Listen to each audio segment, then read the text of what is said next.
అంబటి రాంబాబు గారు YSR Congress party senior నేత, party అధికార ప్రతినిధి, మాజీ శాసనసభ్యులు, ఏపీఐసీ మాజీ chairman. Shri Muppada Nageswara Rao CPI senior నేత. శ్రీ డాక్టర్ కొండపల్లి వెంకటేశ్వర్లు గారు ఆంధ్రప్రదేశ్ కాంగ్రెస్ పార్టీ అధికార ప్రతినిధి, ఆ పార్టీ సీనియర్ నేత, నరసరావుపేట లోక్సభ నుంచి కూడా పోటీ చేశారు. శ్రీ రఘునాథ్ బాబు గారు భారతీయ జనతా పార్టీ ఆంధ్రప్రదేశ్ సీనియర్ నేత. ఇక ముందుగా నిన్న జగన్ గారు తీవ్ర స్థాయిలో విరుచుకుపడ్డారు. వెంకయ్య నాయుడు గారు, చంద్రబాబు గారు పోటీపడి అబద్ధాలు చెబుతున్నారంటూ అదొక విశేషమైతే, మరోవైపు టీడీపీ నేత నామా నాగేశ్వరరావుకి సంబంధించిన కంపెనీలకి ప్రయోజనం చేకూర్చడం కోసం ట్రాన్స్కో నుంచి అనవసరంగా ట్రాన్స్కో వాళ్ళ మీద ఒత్తిడి తీస్తున్నారు, విద్యుత్ కొనుగోలు అనే వార్త కూడా ఉంది. ముందుగా అబద్ధాలు, మోసాలే ప్రధానమైనటువంటి దారిగా టీడీపీ, బీజేపీలు ఎంపిక చేసుకున్నాయన్న జగన్ ఆరోపణపై రఘునాథ్ బాబు గారు ముందుగా ఎలా స్పందిస్తారు చూద్దాం. వెంకయ్యనాయుడు గారు, చంద్రబాబు గారు ఇద్దరు పోటీపడి అబద్ధాలు చెబుతున్నారట, మోసాలు చేస్తున్నారట. ఎట్లా ఇది ఆయన మొత్తం సోదాహరణంగా వివరించారు? ఏం సమాధానం చెబుతారు రఘునాథ్ బాబు గారు? ఇప్పుడు జగన్మోహన్ రెడ్డి గారు ప్రతిపక్ష నేతగా ఏది మంచి చేసినా ఈ రాష్ట్రానికి, ఆయన రాజకీయ లబ్ధి కోసం ఏది చేసినా మంచిది కాదని ఏది చేసినా అది సహజం, అలాగే మాట్లాడటం. కానీ అంటే ఆయన ఒకటి చేశారు, అన్ని వీడియోలు కూడా చూపిస్తున్నారు, ఆధార సహితంగా విమర్శిస్తున్నారు కదా. చూశాను నేను. అయితే ఈ సందర్భంలో ఈ ప్రత్యేక హోదా ఈ విషయంలో మేము రాజకీయంగా తెర మీదకు తీసుకొచ్చింది బీజేపీ, వెంకయ్యనాయుడు గారు. తర్వాత మిగిలిన పార్టీలు మాతో గళంగా కలిపినాయి. అప్పటి వరకు ఎవరు దీని గురించి ఆలోచించలేదు. సహజంగా మాకు బాధ్యత ఎక్కువ ఉంటుంది. అయితే వెంకయ్యనాయుడు గారు వాస్తవానికి ఈ రాష్ట్రం నుంచి అప్పుడైనా ఇప్పుడైనా, విభజనప్పుడైనా ఈ రాష్ట్రం నుంచి ఎన్నుకోబడిపోయిన పార్లమెంట్ సభ్యులు కాకపోయినప్పటికీ ఇక్కడ పుట్టినటువంటి దానికి లేకపోతే ఏపీకి దిక్కులేని పరిస్థితి అంటారు. అంటే ఇన్నైతే వచ్చాయి కాదు, 100% ఎందుకంటే ప్రతి మంత్రిత్వ శాఖ నుంచి ఆయన పర్సనల్గా పర్సూ చేసి, నేను అప్పుడు జోక్ చేస్తుంటా, వెంకయ్యనాయుడు గారు వస్తుంటే కొందరు మంత్రులు ఏదో ఇన్సూరెన్స్ ఏజెంట్ వచ్చినట్టు తప్పిస్తూ తిరుగుతుంటారు. అంటే ఇన్సూరెన్స్ కట్టాల్సి వస్తే మొహమాట పెడతారండి. అక్కడ ఉద్దేశం మొహమాట పెడతారు. మొహమాట పెట్టి వాళ్ళ డిపార్ట్మెంట్లో వాళ్ళకి ఏ ఆలోచనలు వాళ్ళ రాష్ట్రానికి తీసుకెళ్దాం అనుకున్నవి కూడా ఆంధ్రాకి తీసుకెళ్తుంటాడు ఈయన అని. ఆ రకంగా ఈ 60 సంవత్సరాల్లో ఎంత జరిగినాయో ఈ 2 సంవత్సరాల్లో అన్ని శాంక్షన్ అయినాయి. ఎన్ని గ్రౌండ్ మీదకి వచ్చినాయా మనం కళ్ళ ముందు చూస్తున్నామంటే దానికి కొంత టైం పడుతుంది. కానీ శాంక్షన్ అయితే ఆల్రెడీ 2,20,000 కోట్లు ఇంప్లిమెంట్ చేస్తున్నట్టు చెప్పారని ఆయన వీడియో సహితంగా 2,25,000 కోట్లు, అట్లా 60,000 కోట్లు రోడ్లు ఉన్నాయి, 65,000 కోట్లు ఆయన నితిన్ గడ్కరీ. అంటే సరే, ఈ ప్రాజెక్టులు ఇవన్నీ సరే, ముందు బేసిక్ గా ప్రత్యేక హోదా మీద వెంకయ్యనాయుడు గారు, చంద్రబాబు గారు అబద్ధం ఆడారన్న ఆరోపణతో ఏకీపిస్తారా? ఏకీపిస్తారా? ప్రత్యేక హోదా అనేది ఇవ్వాలి అని అనుకున్న మాట వాస్తవం. కానీ ఈ మారిన పరిస్థితి కానీ అర్థనా సమస్య కాదు సార్, అబద్ధం ఆడారా లేదా స్ట్రైట్ ప్రశ్న. అబద్ధం అంటే దానికి చెప్తున్నారు కదా. ఇప్పుడు ఇవ్వలేకపోయినాం. ఇప్పుడు మనం డాక్టర్ గారు ఒక రోగికి ఒక మందు ఇవ్వాలనుకున్నాం, ఆ మందు కంపెనీ ఇప్పుడు లేదు, మూసేశారు తాత్కాలికంగా. ఇంకొక కంపెనీ సిమిలర్ మందు ఉంటే ఇవ్వచ్చు కదా. మంచి ఆలోచన, మీ ఐడియా బాగుంది. అక్కడ రోగికి జబ్బు తగ్గడం ముఖ్యంగా ప్రభుత్వం ఇటు ప్రజలు చీల్చి చెండాడతారు. మేము ఏదైనా వైద్యపరంగా తప్పు చేస్తే మీరు కూడా అదే ఎదుర్కోబోతున్నారు. డాక్టర్లు కూడా మిమ్మల్ని చీల్చి చెండాడటానికి జనం రెడీగా ఉన్నారు, దానికి రెడీగా ఉండండి. ఏమంటున్నాం, ఈ ప్రత్యేక హోదా వచ్చి ఉంటే ఎంత వచ్చి ఉండేదో అంతకన్నా ఎక్కువే ఈ ఎక్స్టర్నల్. ఎందుకంటే మీరు ప్రత్యేక హోదా ఇవ్వలేమని చెప్పండి, మేము మిమ్మల్ని మోసం చేశాము, మా వల్ల కాదు అనేది ఆ మాట చెప్పండి చాలు. ప్రత్యేక హోదా అనే అంశం తెర మీద పక్కన పెట్టి కేంద్ర ప్లానింగ్ కమిషన్ అవన్నీ సరే, అవన్నీ ఆల్రెడీ చెప్పారు. నా పాయింట్ అలా ఆయన ఒకటి అడుగుతున్నాడు జగన్ గారు, నాయకులు అన్న వాళ్ళు అబద్ధాలు, మోసాలు చేస్తే ఈ సమాజానికి మనం ఏం చెప్తున్నట్లు, ఈ నిలదీయాల్సిన అవసరం ఉందా లేదా ఇట్లాంటి నాయకులు అన్నది వారి ప్రశ్న. మీరు నిలదీయమంటారా వద్దంటారా? ఇప్పుడు ఇక్కడ అబద్ధం చెప్పడం కాదు, చేయలేని పరిస్థితుల్లో నష్టాన్ని రైట్. మిగతా వాళ్ళు కూడా మరి దాన్ని అబద్ధం అంటారా కాదంటారా చూద్దాం. అంజిరెడ్డి గారు కారంపూడి నుంచి లైన్లో ఉన్నారు. అంజిరెడ్డి గారు నమస్కారం. ఎట్లా ఉంది వరద పరిస్థితి మీ దగ్గర? అంజిరెడ్డి గారు హలో, మాట్లాడండి. హలో, మాట్లాడాలి తొందరగా. రైట్. వెంకటేశ్వర గారు మీరు సమాధానం చెప్పండి. వారు అబద్ధం కాదన్నట్టుగా మాట్లాడుతున్నారు, మీరేమంటారు? శ్రీనివాసరావు గారు, అసలు అబద్ధాలు, మోసాలు ఈ విషయంలో చంద్రబాబు నాయుడు గారి పాత్ర, తర్వాత ఇప్పుడు ఈ ప్రత్యేక హోదా వీటి విషయంలో వెంకయ్య నాయుడు పాత్ర, వీటి వరకే మాట్లాడాల్సి వస్తే ఒక రోజు టైం పట్టుద్ది. ఒక రోజు టైం పట్టుద్ది.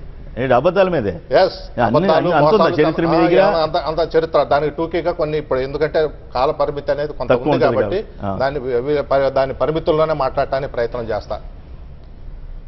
అసలు చంద్రబాబు నాయుడు అంటే ఈ అబద్ధాలకి మోసాలకి ఒక పర్యాయ పదం అయిపోయాడు. ఆయన ఎన్టీ రామారావు తెలుగుదేశం పార్టీ పెట్టిన తర్వాత 83లో ఒక సాధారణ వ్యక్తి చేతులు ఓడిపోయాడు. అప్పుడు కాంగ్రెస్ అభ్యర్థిగా పోటీ చేశాడు. రాజకీయంగా ముండమోసి అట్లాంటి పదాలు రాజకీయంగా దుప్పటి కప్పుకొని పడుకున్నటువంటి చంద్రబాబు నాయుడిని ఇది కూడా కరెక్ట్ కాదు. నెత్తి మీద ఓడిపోయారు అంటే మాంగారు. అప్పుడే కాదండి, 1989లో కర్షక పరిషత్ అనేది ఒకటి క్రియేట్ చేసి 85 కర్షక పరిషత్ అనేది దానికి రాష్ట్ర స్థాయి అధ్యక్షుని తీసుకొచ్చి మళ్ళీ రాజకీయ లైఫ్ ఇచ్చినటువంటి మామ ఎన్టీ రామారావు గారు. ఆయన 94లో 3 ప్రధాన హామీలు ఇచ్చి రాష్ట్రానికి మళ్ళీ ముఖ్యమంత్రి అయ్యారు ఎన్టీ రామారావు గారు. ఆ 3 ప్రధాన హామీలు, ఒకటి కిలో ₹2 బియ్యం, రెండోదేమో మద్య నిషేధం, మూడోది 50 చెప్తానండి. ఆయన వచ్చిన తర్వాత, ఆయన అధికారానికి వచ్చిన తర్వాత ఆయన వెనకటికి ఒక ఆమె అత్త పేరు చెప్పి కూతుర్ని కుంపట్లో వేసిందంట. ఈయన అత్త భూసిని చూపించి ఎన్టీ రామారావు పథకాలను కుంపట్లో వేశాడు. ఎన్టీ రామారావు గారిని నేరుగా కాష్టంలో వేశాడు.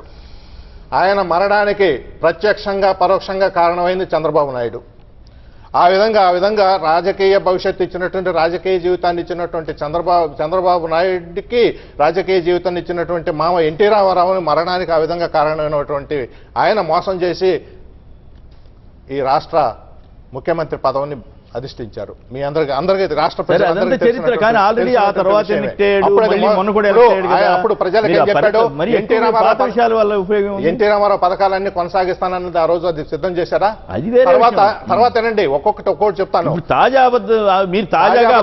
ఇంకోటి 98 సంఘటన ఒకటి మీకు చెప్పాల్సిన అవసరం ఉంది. 98లో ఈయన అప్పుడు కేంద్రంలో దేవగౌడ తర్వాత గుజరాత్ ప్రధానమంత్రులు అయ్యారు కదా.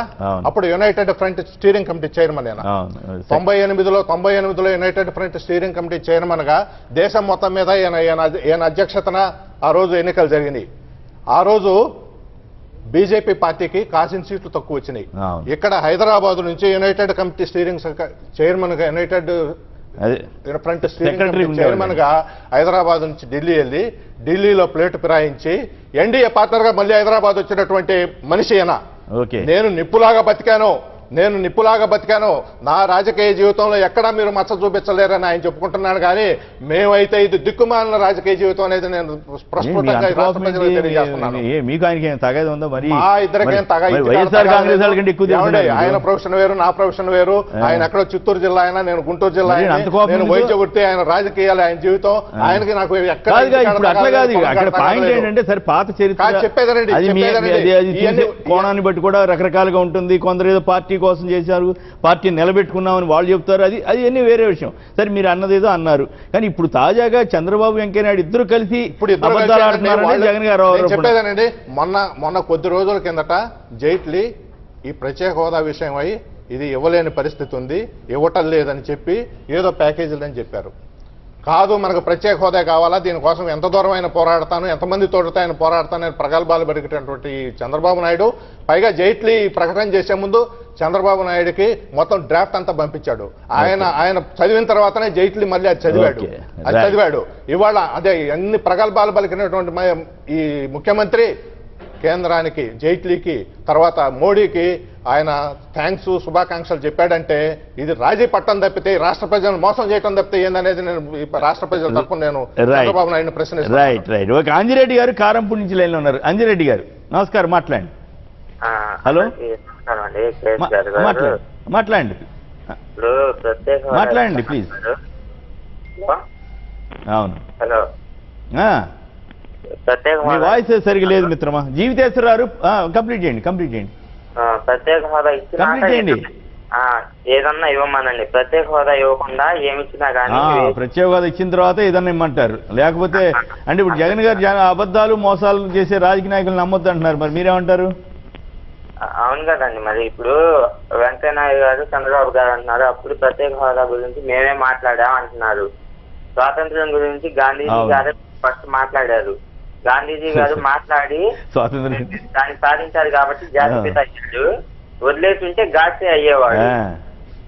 ఇప్పుడు అంత మాట వద్దులే అంటే నేను స్వాతంత్రం కోసం గాంధీజీ నిలబడ్డారు కాబట్టి మహాత్ముడు అయ్యాడు, లేకపోతే ఆయనే గాడిచే అయ్యేవాడు కదా అంటారు. అట్లాగే చంద్రబాబు వెంకయ్యనాయుడు మేమే సాధించామన్నారు ప్రత్యేక హోదా, మరి ఇప్పుడు ఇట్లా అంటున్నారు కదా అని అంటారు. ఓకే రైట్ రైట్, ధన్యవాదాలు మిత్రమా. జీవితేశ్వరారు పలాస నుంచి. జీవితేశ్వరారు సార్, అక్కడ ఉండే వాళ్ళందరికీ నమస్కారం సార్. సార్ ఇప్పుడు నమస్కారం, మాట్లాడండి ప్లీజ్. ఈ స్పెషల్ కేటగిరీ స్టేటస్ అనేది దీన్ని రోజు రోజుకి ఏం చేస్తున్నారంటే ఈ టీడీపీ అండ్ బీజేపీ అంటే వెంకయ్యనాయుడు గారు చంద్రబాబు నాయుడు గారు స్పెషల్ కన్ఫ్యూజన్ స్టేటస్ తీసుకెళ్లిపోయారు సార్. వీళ్ళు ఈ రోజు ఇంట్లో కూర్చుంటే కనిపిస్తుంది. అంటే చంద్రబాబు గారి వాళ్ళ ప్రకటన కూడా వచ్చింది, ఎక్కడ పేపర్లో ప్యాకేజీ మీద బాగా ప్రచారం చేయండి, 90% మంది నమ్ముతున్నారు చంద్రబాబు కాబట్టే ఆయన ఉపయోగం ఉంటుంది కాబట్టి ఒప్పుకున్నారని నమ్ముతున్నారని చెప్పారట. ఈశాన్య రాష్ట్రాల్లో చూడండి సార్, తట్టే పోయింది. అంటే ఎవరికి మధ్య పెడతారు, ఎవరికి ఒకటే సార్. ప్రత్యేక ప్యాకేజ్ అనేది పచ్చ పార్టీ నాయకులకి, బీజేపీ పార్టీ నాయకులకి సార్, వాళ్ళ కార్యకర్తలకి స్టేటస్ వచ్చిందంటే కనుక బీజేపీ వాళ్ళకి కూడా గిట్టుబాటు అయిందంటారా? ఏదైనా ఫంక్షన్ నాయకురారు మీరేమంటారు చెప్పండి. అంటే ప్రధానంగా ప్రత్యేక హోదా మీద మళ్ళీ మనం చైతన్య పదం నడుస్తుంది కాబట్టి అబద్ధాలు మోసాలు అన్న అంశం ప్రధానంగా చర్చనీయాంశం. అంటే నాయకులు అబద్ధాలు మోసాలు చెప్తే జనం ఎట్లా భరించాలి అనేది ప్రత్యేకం. అండ్ జగన్ నిన్న రైజ్ చేసినటువంటి ప్రధాన అంశం అది కీలకమైనటువంటి అంశం అండి. విశ్వసనీయత అనేది ఒక రాజకీయ పార్టీల అధినేతలకి చాలా అవసరం. ఇవాళ రఘునాథ్ బాబు గారు ఎంత చెప్పినా వెంకయ్యనాయుడు గారు విశ్వసనీయత పోయిందా? ఖచ్చితంగా పోయిందండి. ఇక అధికారంలో ఉన్నప్పుడు, మీడియా సపోర్ట్ ఉన్నప్పుడు, మీడియా మేనేజ్మెంట్ తెలిసినప్పుడు కొంత ప్రజలను నమ్మించడానికి ప్రయత్నం చేస్తారు. ఆ ప్రయత్నంలో చంద్రబాబు నాయుడు గారికి మరింత ఎక్స్పెక్టైజేషన్ ఉంది. అందులో భాగమే 90% నమ్మారంటున్నారు, కానీ ఆయన మీద నమ్మకం లేకపోతే చంద్రబాబు ఒప్పుకునేవాడు కాదు కదా అంటారట. 90% వ్యతిరేకిస్తున్నారు. ప్రత్యేక కేటగిరీ హోదాకి మరో ప్రత్యామ్నాయమే లేదండి. అంతే, ఏ ప్యాకేజీ దీనికి సరికాదు. అందువల్ల జగన్ గారు చెప్పినా, సిపిఐ చెప్పినా, మరో పార్టీ చెప్పినా ప్రత్యేక కేటగిరీ హోదా, విభజన హామీలన్నీ అవసరం. అది లేకుండా ఈ రాష్ట్ర పురోభివృద్ధి సాధ్యం కాదు. వెంకయ్యనాయుడు గారు, చంద్రబాబు నాయుడు గారు ఒక్క మాటలో చెప్పాలంటే తోడు దొంగల్లాగా అంటున్నారు. మోసం చేస్తున్నారు. చంద్రబాబు గారు అంతకుముందు వెంకయ్యనాయుడు గారిని అనేవాళ్ళు కాదు, ఇప్పుడు ఏంటి ఇద్దరిని కలిపి అంటున్నారు? మీరు ఇబ్బంది పడుతున్నారు? ఆయన కూడా ఒప్పుకున్నాడండి. ఆయన కూడా ఒప్పుకున్నాడా? మీకు ఎప్పుడు చెప్పాడు? ఆయన తాడుగా అని చెప్పాడు. తాడుగా అని చెప్పాడు. వెంకయ్యనాయుడు గారు కాదా? ఒకసారి ఆలోచిస్తారు. ఇది ఎవరైనా ఒత్తిడి మీద తప్పనిసరి పరిస్థితుల్లో ఏమన్నా అబద్ధం చెప్పామా? ఇది మాకు మేము తెర మీద తీసుకొచ్చింది. వెంకయ్యనాయుడు గారు సార్ ఒక్క మాట, వెంకయ్యనాయుడు గారు అమాయకుడు కాదు. నిన్నగా మొన్న రాజకీయ ఆయన చెబుతున్నాడు నేను కావాలని అప్పుడు చెప్పానని కూడా అంటున్నాడు. అది అబద్ధం అంటారా ఏమంటారు? ఆవేశంలో చెప్పాను, ఆవేశంగా వేడిలో చెప్పాను, నాకు తెలుసు అని. వేడైపోయినాక ఎన్నికలు అని చెప్పారండి. అప్పుడు కూడా చెప్పాడు. ఎన్నికలు వేడి కాదు కదా. ఇన్నిసార్లు వేడి పుడితే ఇప్పుడు వేడి పుట్టి ఇన్నిసార్లు వెంకయ్యనాయుడు గారు అబద్ధం ఆడినట్టు. కానీ ఒకప్పుడు వెంకయ్యనాయుడు గారు ఇట్లా అబద్ధాలు ఆడతారని నమ్మరు అనుకునేవాళ్ళు కాదు కదండి. ఎప్పుడు ఆడరా? ఏమంటే రాంబాబు గారు మీరు చెప్పండి, ఎప్పుడు ఆడరా అంటున్నారు ఆయన? ఇందుకే అబద్ధాలు ఆడినట్ట లేదా? వైఎస్ఆర్ కాంగ్రెస్ అధినేత చెప్పినట్టు అబద్ధాలు మోసాలు చేసేవాళ్ళని ఎట్లా నిలదీయాలా? నాకు పెద్ద ఆశ్చర్యం కలిగిన అంశం ఏమిటంటే చంద్రబాబు నాయుడు గారు అబద్ధాలు ఆడుతున్నాడు అంటే పెద్ద ఆశ్చర్యపడాల్సిన అవసరం. ఎందుకంటే ఆయన చరిత్ర చూసిన తర్వాత ఎవరైనా చంద్రబాబు నాయుడు గారు నిజాలు చెప్తారు అని అనుకోరు. ఎప్పుడన్నా నిజాలు చెప్పొచ్చు తప్ప ఎప్పుడన్నా అబద్ధాలు అలవోకగా ఆడగలిగినటువంటి రాజకీయవేత్త ఎవరైనా ఉన్నారు అంటే భారతదేశంలో ఆయన చంద్రబాబు నాయుడు గారు అనేది ఒక ముద్ర పడిపోయింది. నాకు ప్రజలకి ఆశ్చర్యం కలిగించేది అంటే వెంకయ్య నాయుడు గారు. వెంకయ్య నాయుడు గారు ఒక సిద్ధాంత రాజకీయాల నుంచి వచ్చారు.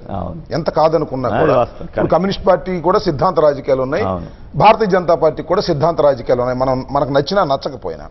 అలాంటి సిద్ధాంత రాజకీయాల నుంచి వచ్చినటువంటి చంద్రబాబు నాయుడు గారు ఏదో సామెత చెప్తారు, 6 నెలలు సావాసం చేస్తే వాళ్ళు వీరవుతారట. ఈ 2.5 సంవత్సరాల్లో చంద్రబాబుతో కలిసేటప్పటికి చంద్రబాబుని మించిపోయినటువంటి అబద్ధాలు కూడా వెంకయ్య నాయుడు గారు ఆడేటటువంటి పరిస్థితి కనిపిస్తా ఉంది.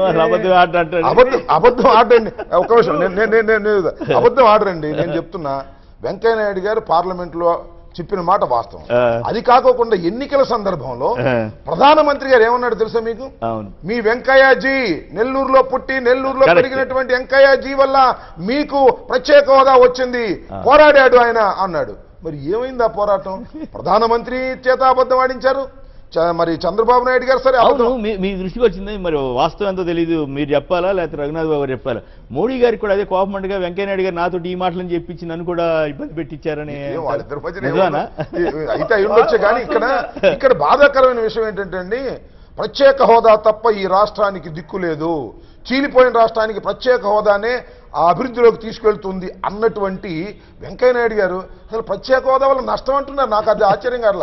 అంటే చిత్రమైన విషయం ఏంటంటే, మేము 3 అంటే 3, మేము 4 అంటే 4, మేము నంది అంటే నంది, మేము పంది అంటే పంది, మీరు అనాల్సిందే. అంటే ఏమిటిది రాజకీయాలు నాకు అర్థం కాలేదు. వెంకయ్య నాయుడు గారి లాంటి సిద్ధాంతపరమైన రాజకీయవేత్త కూడా చంద్రబాబుతో చేరి రోజు అబద్ధాలాడి తన క్యారెక్టర్ను పోగొట్టుకున్నాడు తెలుగు ప్రజల మధ్య. అంతకుముందు మీకు మంచి ఒపీనియన్ ఉండేది? 100% నాకు మంచి, ఎందుకంటే సిద్ధాంత రాజకీయాల్లో కాస్త జాగ్రత్తగా మాట్లాడతారు, ప్రాక్టికల్ మ్యాన్, ఉద్యమాల నుంచి వచ్చినటువంటి వ్యక్తి అనేటువంటి ఒక అభిప్రాయం ఉంది. అంటే ఆ సిద్ధాంతాల మీద నాకు నమ్మకం లేకపోయినా, వెంకయ్య నాయుడు గారి మీద నాకు నమ్మకం లేకపోయినా, బట్ పొలిటిక్స్ లో ఈయన కొద్దిగా సోబర్ గా ఉండేటటువంటి మనిషి అనే అభిప్రాయం నాకే కాదు చాలా మందికి ఉండేది. కానీ చంద్రబాబు నాయుడు గారు ఎంత అబద్ధాలు ఆడతారంటే, అసలు నేను భారతీయ జనతా పార్టీతో కలవటం వల్ల చాలా ప్రమాదం చేశాను, నా జీవితంలో కలవనన్నాడు, మళ్ళీ 6 నెలలకే కలిశాడు. అలాంటి కలిసినటువంటి చంద్రబాబు నాయుడు గారి కోసం వెంకయ్య నాయుడు గారు ఇంత పూసుకోవాల్సిన అవసరం ఏంటి నాకు అర్థం కాల. ఈ రాష్ట్రంలో పుట్టారు, ఈ రాష్ట్రంలో పెరిగారు, ఈ రాష్ట్రం కోసం పనిచేస్తున్నారు, ఈ రాష్ట్రంలో పోటీ చేయకపోయినా ఏదో పాపం ఆయన దయాదాక్షిణ్యాల మీద మనం సహాయం చేస్తాడే అనుకుందాం. ఏమిటి అబద్ధాలు అంటున్నారు? చంద్రబాబు నాయుడు గారిని కాపాడాలనేటువంటి ఉద్దేశం తప్ప నాకేం కనిపించదు. భారతీయ జనతా పార్టీ సిద్ధాంతం ఇది కానే కాదు. ఇద్దరు కలిసి ఉంటాం సరే, భారతీయ జనతా పార్టీ కాదు, బీజేపీ టీడీపీ కాదు, చంద్రబాబు వెంకయ్య నాయుడు కలిసి ఉంటుంది సిద్ధాంతం కాదు. ఇద్దరి మధ్య ఏంటో నాకు అర్థం కాదు. భారతీయ జనతా పార్టీ తెలుగుదేశం కలిసి ఉన్నప్పటికీ కూడా వెంకయ్య నాయుడు గారికి వ్యతిరేకంగా ఉన్నటువంటి ఒక వర్గం చంద్రబాబు నాయుడు గారిని దుమ్మెత్తి పోసినటువంటి సందర్భాలు ఉన్నాయి. అంటే భారతీయ జనతా పార్టీలో వెంకయ్య నాయుడు గారు మన చంద్రబాబు నాయుడు గారిని కాపాడే వర్గంగాను, భారతీయ జనతా పార్టీలో మరొక వర్గం చంద్రబాబు నాయుడు గారు మన వల్ల మనకు నష్టం జరుగుతుందనే వర్గంగాను 2 వర్గాలుగా చీలిపోతే వెంకయ్య నాయుడు గారు చంద్రబాబు నాయుడు గారి వర్గానికి భారతీయ జనతా పార్టీలో నాయకత్వం వహించే స్థాయికి పడిపోయినటువంటి పరిస్థితుల్లో అడ్డగోలుగా అబద్ధాలు చెప్తాడు ఏంటంటే కేంద్ర మంత్రివర్యులు. భారతీయ జనతా పార్టీకి జాతీయ అధ్యక్షుడిగా చేసినటువంటి పెద్ద మనిషి, ఆఫ్టర్ ఆల్ ఒక రాష్ట్ర ముఖ్యమంత్రి చంద్రబాబు నాయుడు కోసం ఇన్ని అబద్ధాలు. ఇది మీరు మీ వాగ్దాటి నేను కాదన్న ఆఫ్టర్ ఆల్ అన్న పదం ఒప్పుకోండి. ముఖ్యమంత్రి comparing with the Bharatiya Janata party అధ్యక్షుడిగా చేసినటువంటి చంద్రబాబు నాయుడు. వెంకయ్య నాయుడు కంటే చంద్రబాబు గారి కంటే వెంకయ్య నాయుడే గొప్పవాడు, అయినా కూడా ఈయన ఎందుకు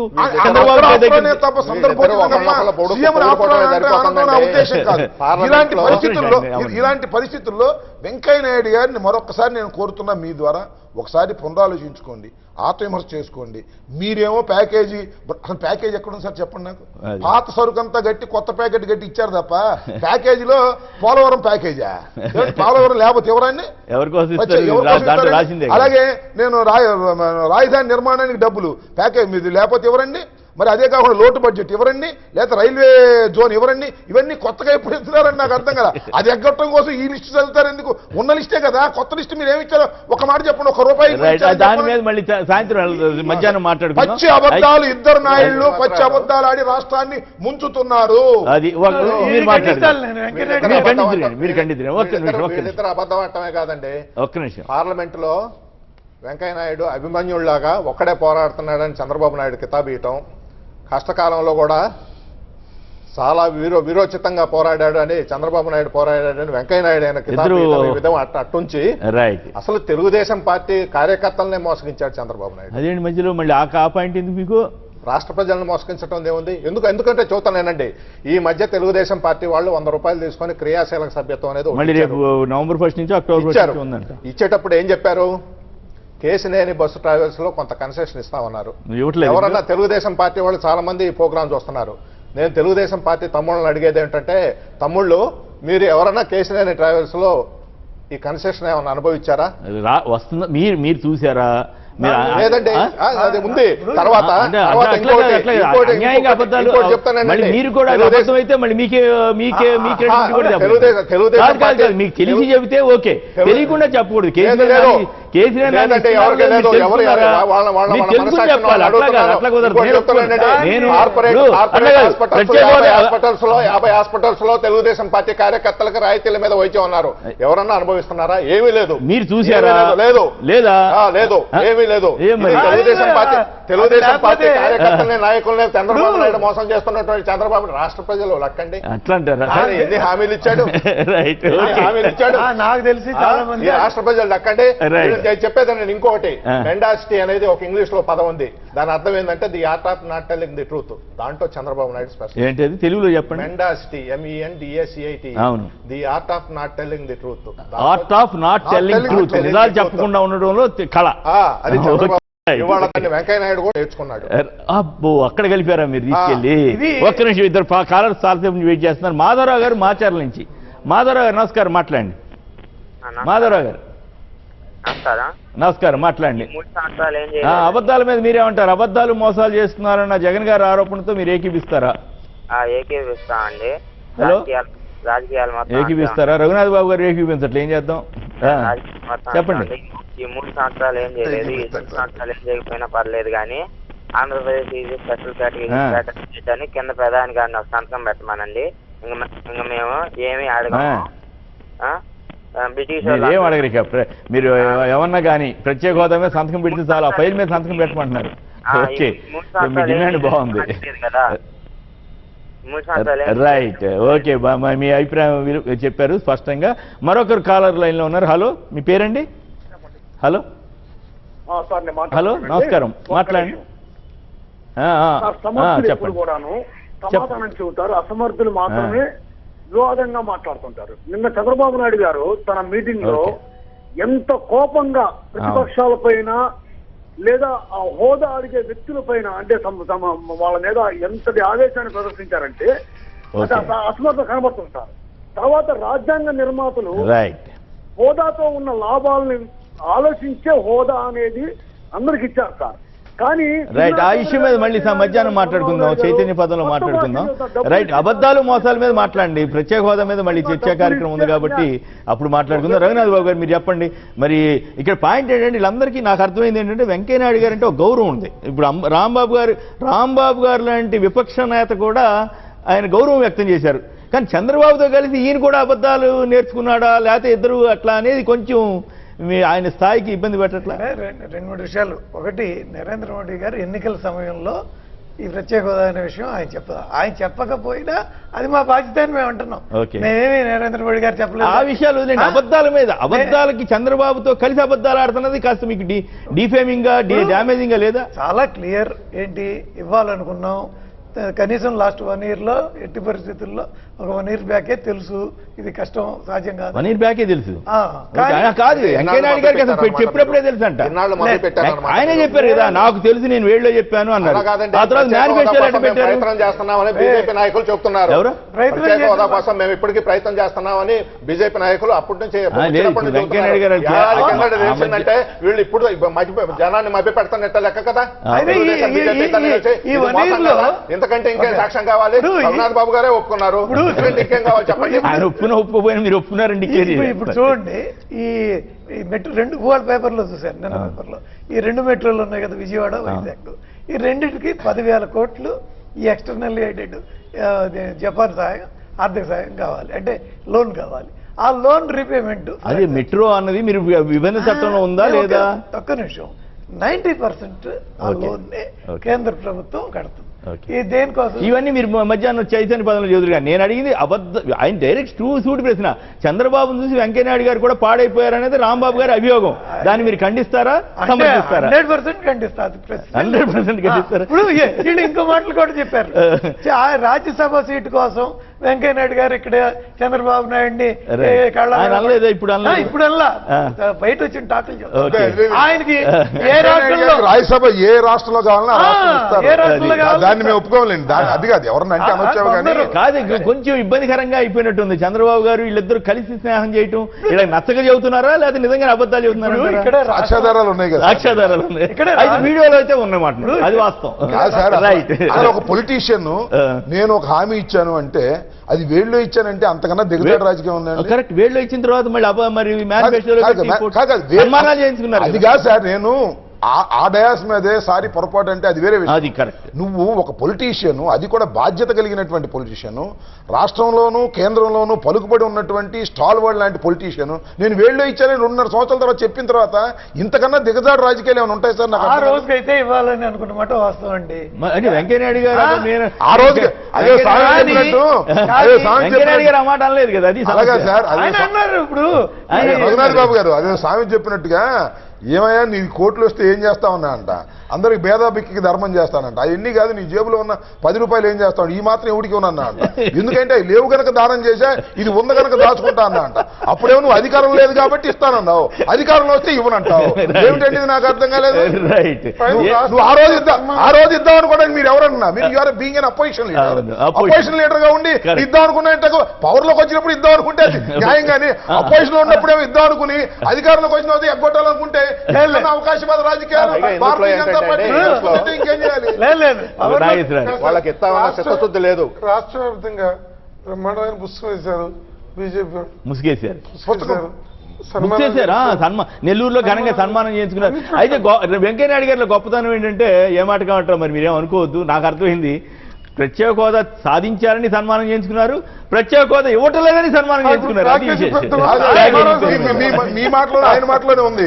సన్మానం చేశారంటలా, సన్మానం చేయించుకున్నారు, ఒప్పుకున్నారు కాబట్టి సన్మానాలు కాంట్రాక్ట్ సన్మానాలు కాంట్రాక్ట్. అది నాకు తెలియదు కానీ అది నాకు తెలియదు, నాకు ఆపాదించమాకండి. కానీ ఈవెంట్ మేనేజర్లు సన్మానాలు కాంట్రాక్ట్లు ఏమైనా ఉన్నాయా? చంద్రబాబు నాయుడు గారు ఈవెంట్ మేనేజర్ అబద్ధాలతో బాగా ఆడుతున్నందుకు ఆయన సన్మానం చేస్తాడు. సన్మానాలు ప్రజలు చేయాలి సార్, ఊరేగింపు ప్రజలు చేయాలి సన్మానం. నేను నిన్నగా మొన్న చెప్పండి. పౌర సన్మానం అంటే ఆయన ఒకటే పౌర సన్మానం కాదు, తెలుగుదేశం వాళ్ళ సన్మానం. ఆయన ఏమన్నారంటే సన్మానాలు ఏం వద్దు, పోటీ పడి సన్మానాలు వద్దంటే నిజంగా ఆయన వద్దంటే ఎవరిని చేస్తానని ధైర్యం ఆయన నాకున్న కష్ట టైంలో ఏం జరిగిందో చెబుతాను, దాని వరకే పరిమితం అవుతామని చాలా ఆయన ఇటుకు వ్యతిరేకం. పోటీ పడి సన్మానాలు సన్మానం ఎట్లా చేయించుకున్నాడు, మొత్తం ఇంజక్షన్ చేశారు సన్మానం చేయించుకున్నారు. అదిగా సార్, గన్నవరం ఎయిర్పోర్ట్ నుంచి వందల కార్లతో ఊరేగింపుకు వచ్చారు. తెలుగుదేశం వాళ్ళతో కలిసి 100 కార్లు ఏమైనా ఎక్కువ మిత్రపక్షంగా. ఓహో, మీ బీజేపీ ర్యాలీలో టీడీపీ ర్యాలీలో కూడా మీరు వెళ్తున్నారా? ఇప్పుడు గవర్నమెంట్ టీడీపీ ర్యాలీకి మీరు వెళ్తున్నారా అది చెప్పండి. గవర్నమెంట్ చంద్రబాబు నాయుడు గారు ర్యాలీ పెడితే మీరు బీజేపీ వాళ్ళు వెళ్ళి జిందాబాద్ చంద్రబాబు గారు అంటున్నారా? ఈ రాష్ట్రానికి ఉపయోగపడే ఆయన తీసుకొచ్చినప్పుడు అది రాష్ట్రానికి ఉపయోగపడే చెప్పండి. రైట్, ఓకే, అది వద్దురండి, అది మళ్ళీ మధ్యాహ్నం మాట్లాడుకుందాం, టైం తక్కువ ఉంది. హరిప్రసాద్ గారు హైదరాబాద్ నుంచి. హరిప్రసాద్ గారు నమస్కారం, మాట్లాడండి. హలో, నమస్తే సార్. నమస్కారం అండి, మాట్లాడండి. అబద్ధాలు మోసాల మీద మీరే ఉంటారు. ప్రత్యేక హోదా ఆంధ్రుల హక్కు కదా సార్? ప్రత్యేక హోదా ఆంధ్రుల అదే మాట్లాడుతున్నారు, అబద్ధాలు మోసాల మీద మాట్లాడండి. ఓకే ఓకే, కంప్లీట్ చేయండి, మాట్లాడండి. ప్రత్యేక హోదా ఆంధ్రుల హక్కు, టీడీపీ నాయకులు ఆంధ్రులా కాదా? టీడీపీ వాళ్ళు ఆంధ్రులా కాదా? ఓకే, బీజేపీ వాళ్ళు రైట్, ఓకే, ధన్యవాదాలండి. ఇక గుంటూరు జిల్లాలో రాజకీయాలు ఎలా సాగుతున్నాయి, స్పీకర్ గారు ఎలా ఉన్నారు, అలాగే మంత్రులు ఇద్దరు ప్రతిపాటి పుల్లారావు గారు ఎలా ఉన్నారు, రావెల కిషోర్ గారు ఎలా ఉన్నారు, మరి అనేక ఆయా జిల్లాల్లో మాఫియాలు ఇవన్నీ చాలా విస్తారంగా ఉన్నాయని వార్తలు వస్తూ ఉన్నాయి. మరి గుంటూరు జిల్లాలో అవేమీ లేకుండా సజావుగా సాగిపోతుందా పాలన, లేక ఇక్కడ కూడా ఇలాంటి విమర్శలు ఏమైనా ఉన్నాయా? పాలన కానీ ఎమ్మెల్యేలు కానీ మంత్రులు కానీ ఎలా పనిచేస్తున్నారో తెలుసుకోవడం. ఇక మరి జిల్లాలో రాజకీయ పరిణామాలు కానీ స్పీకర్ గారి వ్యవహారం కానీ లేదా స్పీకర్ గారు అంటే సరే రాష్ట్ర స్థాయిలో కాస్త వివాదాలు విమర్శలు ఉన్నప్పుడు కూడా జిల్లాలో ఎలా ఉంది ఏం కదా, అలాగే మంత్రులు ప్రతిపాటి పుల్లారావు గారు కానీ అలాగే రావెల కిషోర్ గారు కానీ ఎమ్మెల్యేల పరిస్థితి కానీ ఇక్కడ ఇసుక మాఫియాలు ఇవన్నీ ఉన్నాయా లేవా ఏంటి నాగేశ్వరరావు ఇక్కడ పరిస్థితులు ఎలా ఉన్నాయి? వాస్తవానికి గత ప్రభుత్వాలు ఎమ్మెల్యేలు ప్రజాప్రతినిధులు అవినీతికి ఆలవాలమైపోయారని, ప్రభుత్వం కేంద్ర రాష్ట్ర ప్రభుత్వాలు కూడా విపరీతమైన కరప్షన్లో మునిగిపోయిందని ఏదైతే ఉందో సిమిలర్గా అదే దారిలో జిల్లాలో ఉన్నటువంటి ప్రజాప్రతినిధులు ఒక భాగం చాలా దూకుడుగా ఆర్థిక లావాదేవీల ప్రయత్నంలో ఉన్నారు. అందులో నిర్మకోటంగా ఒక కీలకమైనటువంటి నేత కుమారుడు ఎవరైనా ఏదైతే ఇప్పుడు సత్యపల్లికి ప్రాతినిధ్యం వస్తున్నటువంటి స్పీకర్ గారు వారి బాబు వారి అబ్బాయి కోడెల గారు అబ్బాయి నిజమా? చాలా దూకుడుగా. దూకుడు అంటే ఏంటి? మంచి పనులు చేస్తే దూకుడుకి వెళ్ళొచ్చుగా. మంచి పనులు దూకుడు లేదు మరి దేనికి? ఇతరత్ర ఏవైతే ఎస్ఐ దగ్గర నుంచి సిఐ దగ్గర నుంచి తహసీల్దార్ దగ్గర నుంచి ఖచ్చితంగా నెల మామూలు తీసుకెళ్ళి కోడెల గారికి అవసరం ఉంటుంది. కోడెల గారికి తెలియపోవచ్చు కదండి. కోడెల గారికి తెలియకుండా కొడుకు చేస్తాడా? చేయొచ్చు కదా. నిజమా? మరి మీ బోటాలు చెబుతారు కదా, మీ బోటాలు చెబుతారు. లేదు రఘునాథ్ బాబు గారు లాంటి వాళ్ళు చెప్పొచ్చు. పత్రికలు రాసినా మరి కోడెల గారు చూడరా? మరి వారెందుకు కోడెల గారికి ఎంతవరకు అట్లాంటి చెడ్డ పేరు నేనైతే వినలేదే. కోడెల గారికి అటువంటి చెడ్డ పేరు లేదు. మరి ఎందుకు తెచ్చుకుంటున్నాడు? మంచి ఆయన డైనమిక్ యాక్టివ్ పొలిటీషియన్. మిగతా మంత్రులు ఎట్లా ఉన్నారు? మిగిలినటువంటి వాళ్ళని అంత సీరియస్ గా తీసుకోవాల్సినటువంటిది. అదేంది అంత కొట్టుపారేస్తున్నారు మరి అన్యాయంగా? పుల్లారావు గారు ఆయన సీనియర్ ఎమ్మెల్యేగా మంత్రిగా ఉంటే వాళ్ళకి ఇప్పుడు ఈ ఆపాదించేటువంటి దాంట్లో ప్రధానంగా ఉన్నటువంటిది వాళ్ళ మీద ఆరోపణలు ఏం లేవు అంతవరకు పెట్టారు. పుల్లారావు గారి మీద వాళ్ళ మీద ఆరోపణలు ఏం లేవా? అవి ఇంకంత వెలుగులోకి వచ్చినటువంటి వెలుగు మీ దృష్టి రాలేదు. వచ్చి ఓకే పత్రికా ముఖంగా వచ్చిన పత్రికలో ఇంకేం రాలా. ఇది గణనీయంగా ఉంది. సో మొత్తం అంతా స్పీకర్ గారి అబ్బాయి మీద ఎక్కువ కాన్సన్ట్రేషన్ అనుకుంటా. అంటే మీకు వాళ్ళకి ఏమైనా తగ్గేదా ఉందా? ఏం లేదండి. ముఖ్యమంత్రి గారు కూడా పిలిచి ఆయన మందలించినట్టుగా కూడా నిజమా? వచ్చిందా? ఎవరిని మందలించారు? స్పీకర్ గారు అబ్బాయినే మందలించారు. ఓకే, మరి అప్పుడు తగ్గాడా? మరి తగ్గలేదా? తగ్గిన దాఖలాలు ఏం కనపడుతుంది. తగ్గిన మరి అంటే ముఖ్యమంత్రి కూడా అంటే లెక్కలేదా? ఏమో చూడాలి మరి. ఏమో వెంకటేశ్వర గారు మీ ఊరే కదా, ఏంటి పరిస్థితి? అసలు తెలుగుదేశం పార్టీ అది రాజకీయ పార్టీ స్వరూపాన్ని ఎప్పుడో కోల్పోయింది శ్రీనివాసరావు గారు. అదే మీరు ఏకంగా అసలు మీకు ఏంటి అంత కోపం? మీరు గతంలో తెలుగుదేశంలో ఉన్నారేమో. అసలు చంద్రబాబు నాయుడు వచ్చిన తర్వాత ఆ తెలుగుదేశం పార్టీ పగ్గాలు ఆయన చేతికి వచ్చిన తర్వాత దాని రాజకీయ పార్టీ స్వరూపాన్ని కోల్పోయి 2 దశాబ్దాలు అయిపోయింది. అది బిజినెస్ ఆర్గనైజేషన్ గా రూపాంతరం చెందింది. Business organization. yes, it is no longer a political party. It is strictly a business. జనానికి నచ్చింది ఎన్నుకున్నారు దాన్ని. మనం బిజినెస్ ఆర్గనైజేషన్ అయింది చెప్తున్నానండి. ఇవాళ ఎమ్మెల్యేలు కానీ మంత్రులు కానీ వాళ్ళ కొడుకులో వాళ్ళ అన్నయ్యలో వాళ్ళ ఇంట్లో మగవాళ్ళు లేకపోతే కనీసం వాళ్ళ భార్య అయినా ఇవాళ పెత్తనం చేస్తూ పూర్తిగా అవినీతికి పాల్పడుతున్నారు. దాదాపు అన్ని నియోజకవర్గాల్లో జనరల్ గా స్టేట్ ఫ్లాట్ గా ఇవ్వటం. నేను చెప్పేది నేను ఈ జిల్లాలో పడమర ప్రాంతం నుంచి వచ్చాను. నర్సరావుపేట అనేది నేను ఉత్తరీత్యా సెటిల్ అయింది. మాది పల్నాడు, కారంపూడి పక్కన ఒక గ్రామం నుంచి వచ్చాను. నాకు పల్నాడు రాజకీయాలు, నర్సరావుపేట రాజకీయాలు జిల్లాలో పడవర క్షుణ్ణంగా తెలుసు. ప్రతి మనిషికి తెలుసు, ప్రతి అంగుళం తెలుసు ఈ జిల్లాలో. చెప్పేదేనండి, పల్నాడు 2 నియోజకవర్గాలని ఓ శాసనసభ్యుడు వెళ్తున్నాడు. ఎవరైనా పల్నాడులో ఒక్కడే ఉన్నాడు తెలుగుదేశం శాసనసభ్యుడు. అతను వెళ్తున్నాడు. మైనింగ్ మాఫియా అతని చేతిలో, అతను మైనింగ్ మాఫియా లీడర్ అయిపోయాడు. చంద్రబాబు గారు ఒప్పుకున్నారా? మరి ఒప్పుకునేది ఏముందండి, వాళ్ళు అందరూ చేసే పని అదే. చంద్రబాబు నాయుడు కొడుకు చేసేది ఏందండి? వీళ్ళందరినీ అడగటం ఎందుకు? అక్కడికి వెళ్ళారు. ఆయన ఉద్యోగం ఏంది చెప్పండి? చంద్రబాబు నాయుడు కొడుకు ఉద్యోగం ఏందో చెప్పండి? ఆయన ప్రధాన కార్యదర్శి కదా, ప్రధాన కార్యదర్శి. హెరిటేజ్ కంపెనీ, పెద్ద కంపెనీ. వీళ్ళందరూ ఒకటేనండి, అందరూ ఒకటే. ఇప్పుడు బాగా ఎక్కువ కోపం ఉన్నట్టు. కోపం కాదండి, మాకేం పని అండి? నాకేమైనా ఇంటికాడ తగాదు ఉందా? నుంచి వచ్చామా? ఇవన్నీ ఏం కాదండి. మా కోడల గారి అబ్బాయి గురించి మధ్య పేపర్లో వచ్చింది. నడికూడి శ్రీకాళహస్తి లైన్ వేశారు. వాళ్ళు పాపం రైల్వే లైన్ వేయటానికి వాళ్ళు ప్రయత్నాలు చేస్తుంటే వాళ్ళ పనులన్నీ ఆపేసి వాళ్ళ మీద దౌర్జన్యం చేసి రైల్వే అధికారులు కూడా రైల్వే వాళ్ళని కూడా కొట్టడం జరిగింది. వీళ్ళ కమిషన్ ఇవ్వలేదని పేపర్లో వచ్చిందండి. పేపర్లో వచ్చింది. రాంబాబు గారి మొన్న పోటీ చేసినటువంటి సత్తెనపల్లి నియోజకవర్గ పరిధిలో నుంచి పోయేటటువంటి రైల్వే లైన్ వారికి కూడా అందరికీ తెలుసు. వాళ్ళ జిల్లా రాజకీయాల్లో చురుగ్గా ఉన్నటువంటి ముప్పాళ్ళ నాగేశ్వరరావు గారు కానీ రఘునాథ్ బాబు గారు కానీ వాళ్ళకి తెలియని విషయాలే కాదు నేను చెప్పే విషయాలు. రఘునాథ్ బాబు గారు ఏమంటారు చూడాలి. ఎవరు సరే వారి అభిప్రాయం ఏదనేది కాదు. ఇవాళ దాదాపు ఎక్సెప్షన్స్ ఏం లేవండి. కాదు అట్లా కాదు ఇసుక మాఫియా వాళ్లే ఇసుక అంటున్నారు కదా, ఇసుక ఉచితం అంటున్నారు కదా. ఇసుక మాఫియా అండి, మొత్తం అది పెద్ద మాఫియా అండి.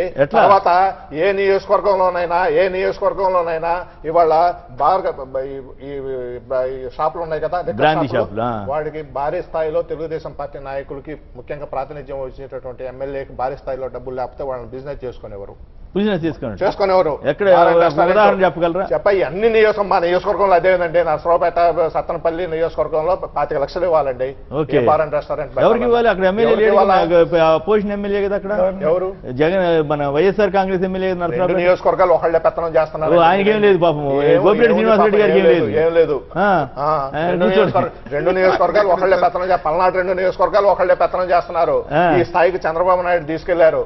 ఆయన ఎన్టీ రామారావు చచ్చిపోయిన తర్వాత తెలుగుదేశం పార్టీ రాజకీయ పార్టీ అవతారం కోల్పోయే బిజినెస్ ఆర్గనైజేషన్ గా మారిందండి. వాళ్ళకి ఏం లేదు. వాళ్ళకి 4 డబ్బులు వస్తే మరి చాలా ఆవేశంగా ఉన్నారు. ఆవేశం లేదేం చెప్పేది మాట్లాడండి. నిజమేనా మీ ప్రత్యర్థి స్పీకర్ గారి అబ్బాయి మీద ఇంత ఆరోపణలు వస్తాయి సార్? అంటే ఇక్కడ మరి ఎందుకు ఈ రాజకీయ పరిణామాలు వచ్చాయో నాకైతే తెలియదు. కానీ చంద్రబాబు నాయుడు గారు ఇంతకుముందు 9 సంవత్సరాలు పరిపాలన చేశారు. అప్పుడు ఏమి నీతిమంతంగా ఉన్నారని చెప్పలేకపోయినా అవినీతి నీతి అనే రెండే ఉండేవి. ఇప్పుడు కొట్టుకు తినే సాంప్రదాయం వచ్చిందండి. కొట్టుకు తినే సాంప్రదాయం అంటే ఇందాక వారు చెప్పారు, Nadikudi Kalahasti road railway track వేస్తుంటే సెంట్రల్ గవర్నమెంట్ కాంట్రాక్టరు 25% ఇవ్వలేదని పోలీసులు వెళ్ళి ఎమ్మెల్యే తరపున స్పీకర్ గారి కొడుకు తరపున పోలీసులు వెళ్ళి వాళ్ళని బెదిరించి డబ్బులు ఇవ్వమన్నారు. అంటే పోలీస్ వ్యవస్థను ఏ విధంగా ఉపయోగించుకుంటున్నారంటే తెలుగుదేశం పార్టీకి ఏజెంట్లలాగాను రౌడీల్లాగాను ఉపయోగించుకునేటటువంటి ఒక దీనస్థితికి పోలీస్ డిపార్ట్మెంట్ దిగజారిపోయింది జిల్లాలో. బీజేపీ వాళ్ళకి ఏం ఉపయోగపడలేదు. వాళ్ళు బీజేపీ అట్లాంటి చేసే పరిస్థితి ఏమి లేదు. We have to accept that. BJP కార్యకర్తలు కానీ ఏదన్నా ఉంటే వెంకయ్యనాయుడు గారి దగ్గర లేకపోతే మంత్రుల గారి దగ్గర ఏదన్నా పనులు చేయించుకుంటున్నారేమో తెలియదు. కానీ ఇలా కొట్టుకు తినే సాంప్రదాయం లేదు. మీరు వారు చెప్పినట్టుగా నర్సరావుపేట అండ్ సత్తెనపల్లికి రెండింటికి బాస్ కోడెల శివప్రసాద్ గారు ఇంప్లిమెంట్ చేసేది వాళ్ళ అబ్బాయి గారు వాళ్ళ అమ్మాయి గారు ఇద్దరు అమ్మాయి కూడా ఇద్దరు కూడా ఇంప్లిమెంట్ చేస్తున్నారు. రౌడీయిజం, డబ్బులు దందాలు చేసుకోవటం, అపార్ట్మెంట్ల దగ్గర డబ్బులు తీసుకోవటం. అయితే దీనిలో గొప్ప విషయం ఏంటంటే వాడు తెలుగుదేశం అయినా కాంగ్రెస్ అయినా వైఎస్ఆర్సీపీ అయినా ఎవడైనా డబ్బులు కట్టాల్సింది. అదేం లేదబ్బాయి మీరు పోయినసారి మాకు చేసినా కూడా మాదేం కుదరదు, మా ట్యాక్స్ అనేటువంటి పద్ధతిలో వాళ్ళు ఉన్నారు. తీసుకుంటారా? 100%. దానిలో చచ్చే లేదు చెప్పేశారు వాళ్ళు. మీరు తెలుగుదేశానికి ఓటేసినా సరే మీకు కుదరదబ్బాయి, అప్పుడు మీరు డబ్బులు తీసుకొని ఓటేశారు మాకు అనేటువంటి మాట కోడెల శివప్రసాద్ గారి అబ్బాయే తెలుగుదేశం వాళ్ళని అడుగుతున్నారని వాళ్ళ ఇంటికి వచ్చి అదేదో గుడ్డ పెట్టి చెబుతున్నారా? లేకపోతే మీరు ప్రత్యర్థిని కాదు, మీరు పత్రికల్లో నేను అనేది పత్రికల్లో వచ్చాయి, ఇవి కూడా వచ్చాయి పత్రికల్లో జిల్లా పేపర్లో నాట్ పత్రికల్లో ఏదో సాక్షిలో వచ్చాయని కాదు, ఇంగ్లీష్ పేపర్లు వేసాయి. నయీం ట్యాక్స్ ఇక్కడ జరుగుతా ఉన్నది నర్సరావుపేటలో. టైమ్స్ ఆఫ్ ఇండియా రిపోర్ట్ చేసింది. నర్సరావుపేట పరిస్థితి అలా ఉంటే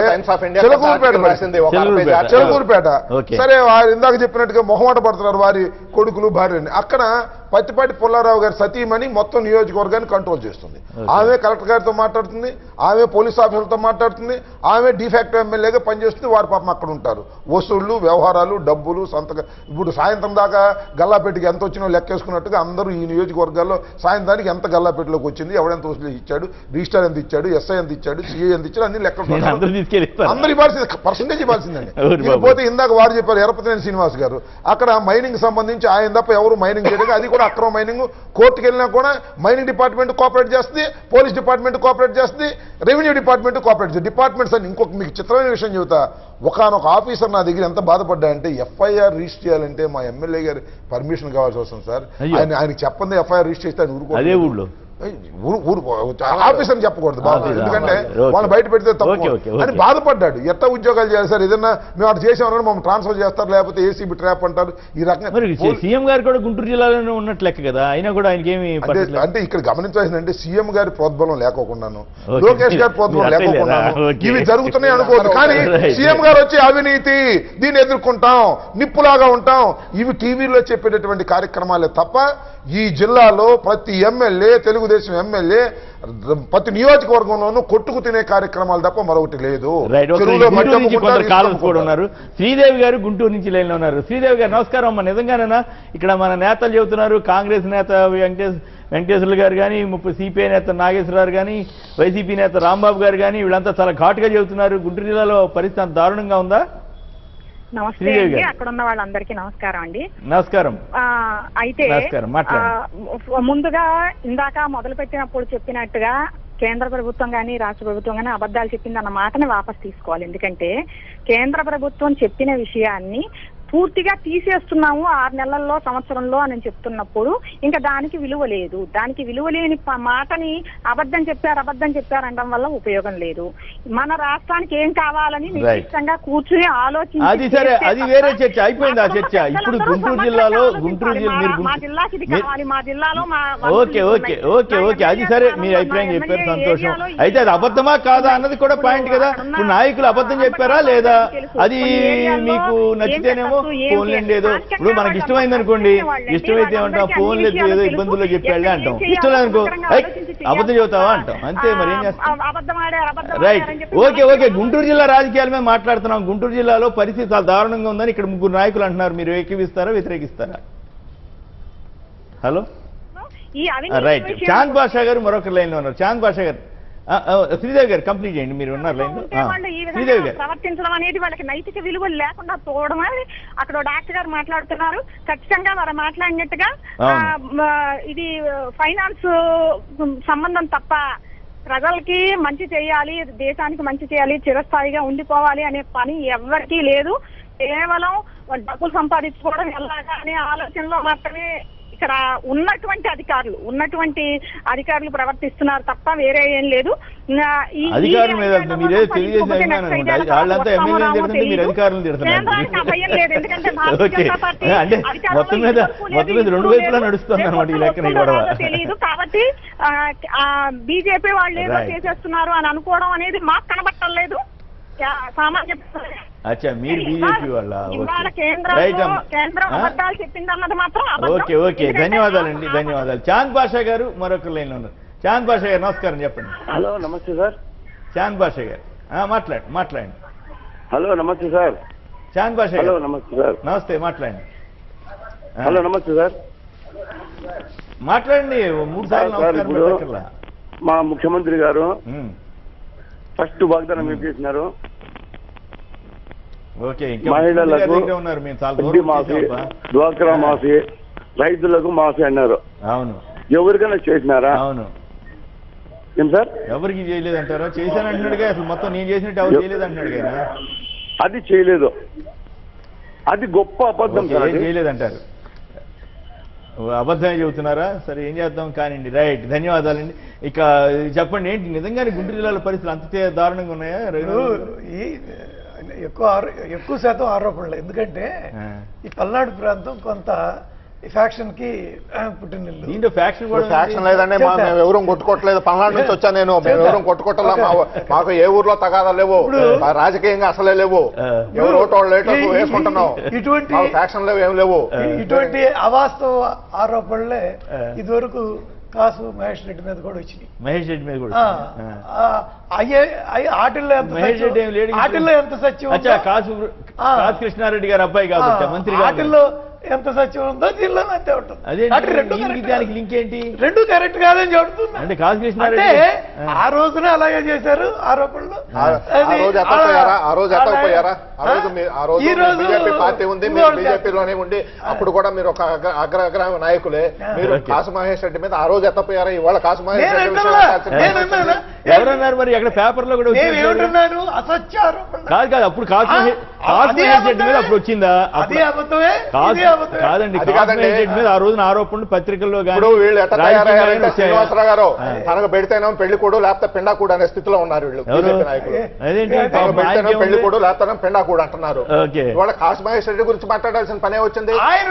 ఆయన మీద ఎటువంటి అంటే మీరు కాంగ్రెస్ ఆయన కాబట్టి మీరు ఆ పార్టీ కాదండి కాదండి ఇవాళ నయం తోటి పోలుస్తూ మీ నాయకుడిని నయం మీరు వాళ్ళు చట్టపట్టాలు వేసుకుని తిరుగుతున్నారు. మీ నాయకుడిని నయం తోటి పోలుస్తూ ఒక పత్రిక 1/2 పేజీ ఆర్టికల్ రాసింది, టైమ్స్ ఆఫ్ ఇండియా.